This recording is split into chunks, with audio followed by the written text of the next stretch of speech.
Given how busy things have been, I've made zero effort on the Fireblade. Just got to decide where things go. Filled grip glue, where would you put that? Electrical drawer, does that make sense? Back here in this corner is what I wanted to show you.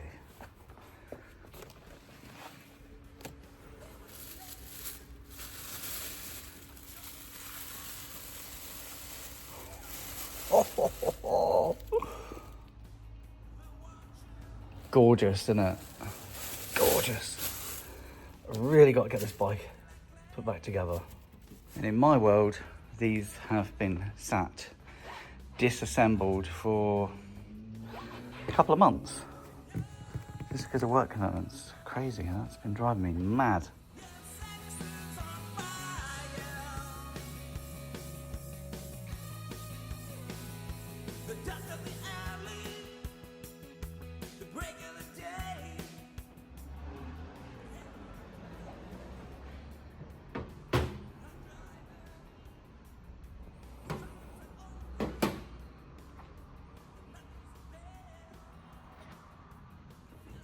Just start by putting the stanchion with its slide bushes into the tube.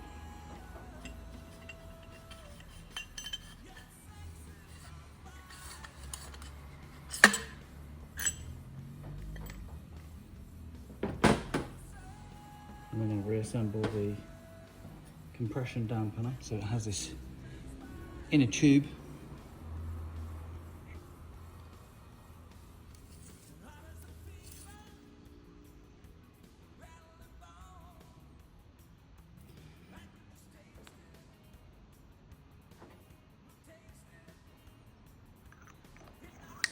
Cap on.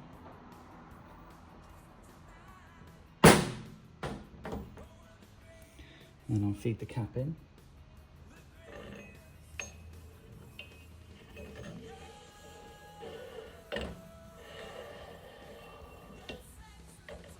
Then I need to feed this bolt up and into the tube, and the first thing I do is I take off the copper washer, because the copper washer won't pass this hole here.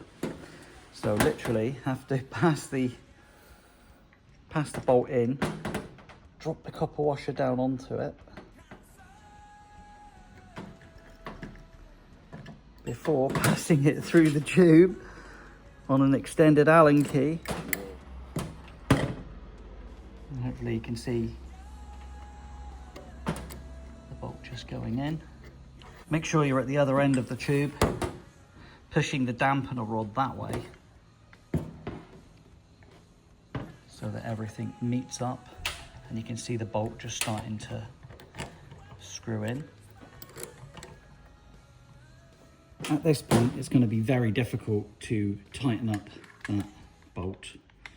You'll get it to a point where it's acceptable.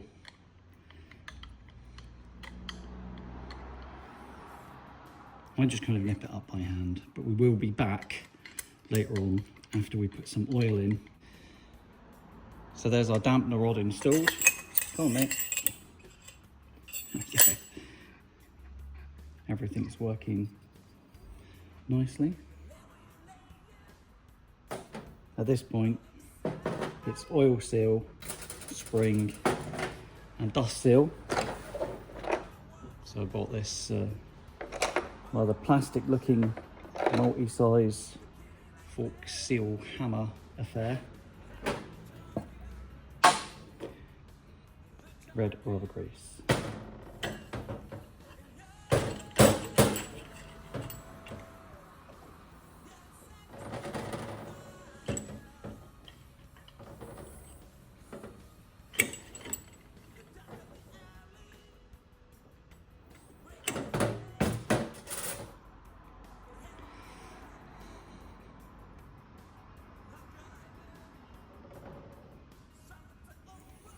What you want is just a light coating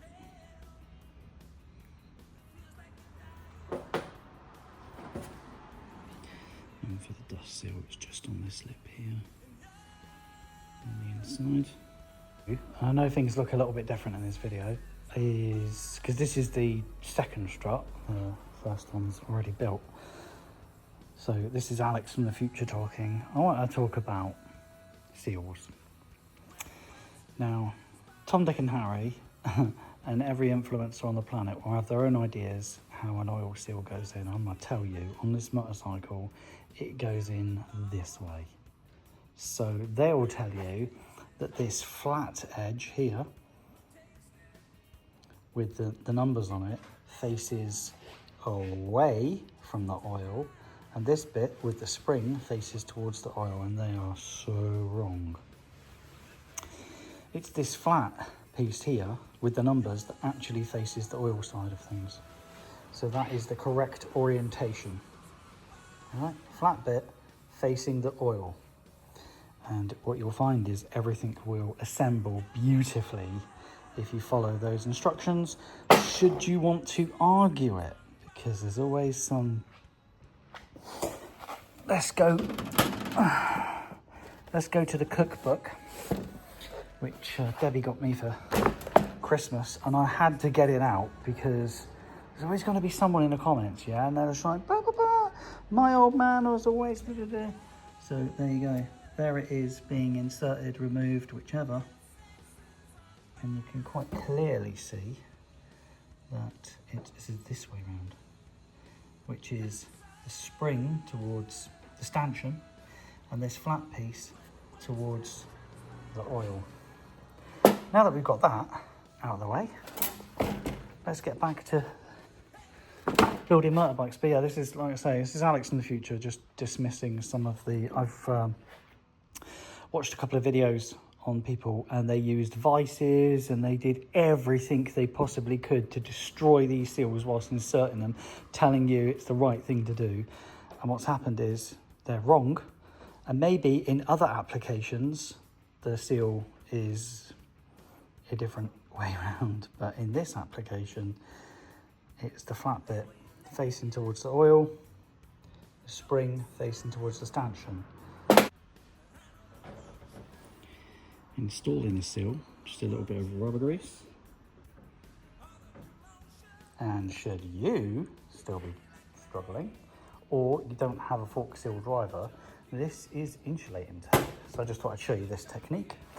So I'm going to wrap insulating tape around the stanchion, and here is your fork seal driver. All you got to do now is slam the stanchion down onto that seal, and it should help it bed in. Whack. I just wanted to show you how impressed I am with this seal driver. So I'm holding it together with a cable tie, and that's it. These just lock in, and all of a sudden you're not chasing bits and pieces. I know it's a bit clangy, but that is amazing. Let's see how many hits it takes to knock the seal in. Cool. You'll know when you've knocked the fork seal down enough, because you'll just start to see the beginning of the lip, and that is here. And then, just for the sake of science, I've put the spring into the unbuilt fork tube, and the depth is 7 millimeters. As far as your spring goes, just make sure that it's corrosion free. It's really up to you whether you want to put something on it. If you feel like you really need to, then reach for your rubber grease. All right, just a little daub, but it's metal in it. But if you feel it adds some protection, that's great. This is a replaceable component and still available. Other parts for these shocks are not. So now I'm just going to slide the dust seal on.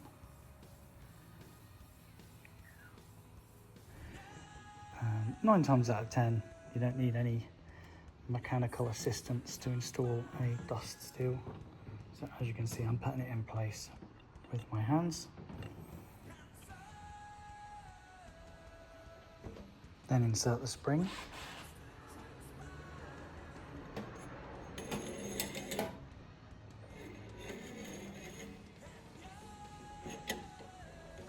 And keeping the dampener out as far as possible. I've gotten to the point where it's worth measuring out some fork oil.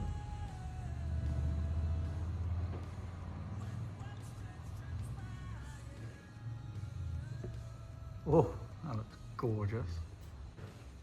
We're going to pop some oil in, but you've got to remember that bolt that goes up in here is not at its tightest. We're not going to be able to tighten it until everything's kind of put back together. So I've nipped it up. Let's hope it doesn't leak.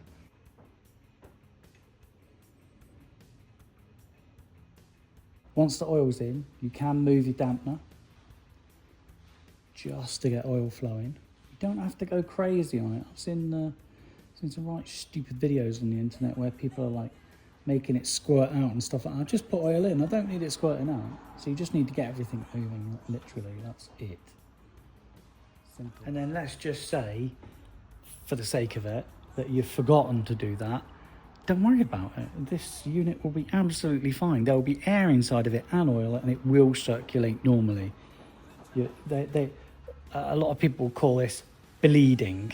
Yeah, well, I've just done it about 6 times and I can already feel the resistance. It's bled. Are you all ready for a quick toolbox talk on how these adjusters work? In reality, this one's quite old, so it's had quite a bit of use. You can see there, it would have been beautiful when it was new. Effectively, what happens is the compression dampener, the rod goes up inside here and it is hollow, and then it meets this pin. If that pin moves higher up, further away, oil can come past that pin out of this hole here and back down into the fork. So here's the top of the dampening rod, right? And inside of it is a hollow aluminium tube, and that is the tube that meets this pin. Oh God. So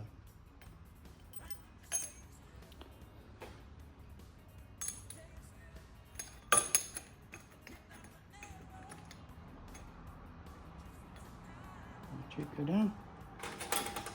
Let's put this little cap on.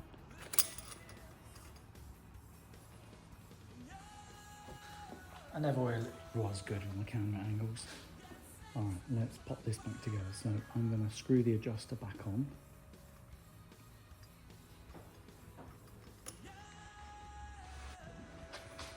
So now I'm just going to tighten them up.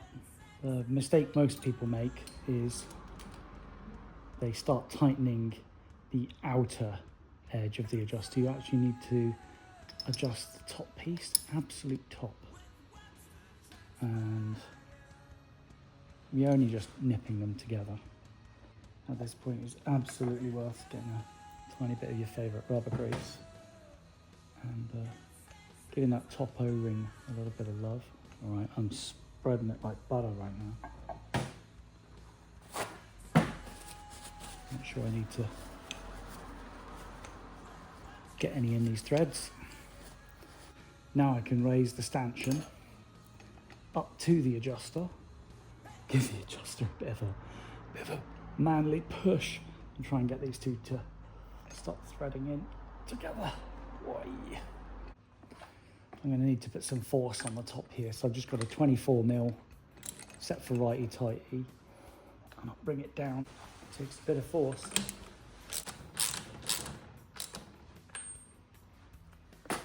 Now the last piece of this puzzle is the bolt underneath.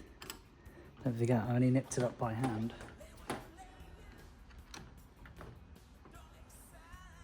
And I'm going to use this opportunity to tighten it up. Really, I'm just crushing the cross washer.